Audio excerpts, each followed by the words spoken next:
Are you a nerd? Are you really a nerd? Because I was looking on your anymore, guys. I was looking on your Instagram, and you certainly, I know you shouldn't say somebody looks like a nerd or doesn't look like a nerd. You don't look like a nerd.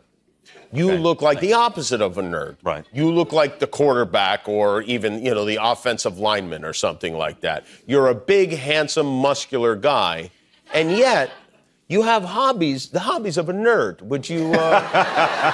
I do, yes. You do. This is something that you, I'm told, are very involved with, and this is, you're painting, what is this thing you're painting? That is it's a helmet. Okay. A very small helmet, obviously. Tiny little helmet, and this is the full figure. And that is a body attached to the helmet. You painted this. I did. And then you play with it? You paint many of them, and then you play with them with other people. How many of them? Depends. How many did you paint? Well.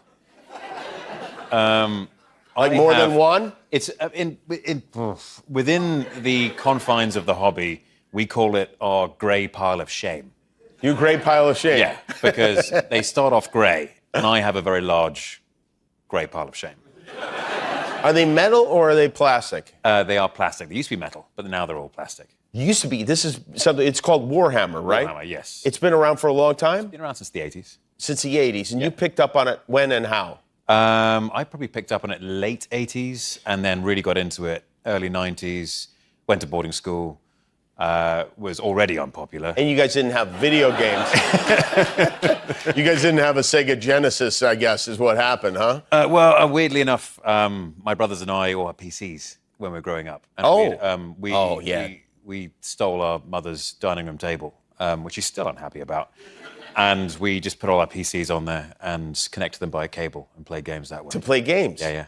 But this is really old-fashioned. This is like a game with no computer engineering whatsoever. Yeah, yeah. You actually have to hang out with real people. You have to hang out with people. Yeah. And then is it like Dungeons & Dragons where you roll dice? Yes, in the sense that you do roll dice, yeah, but not like Dungeons & Dragons, because Dungeons & Dragons, I think, is more about an adventure you take like one little model on, right? With your other friends who have one little model. And this is more about armies. So you build armies of these guys, and then you play against someone else in a war scenario.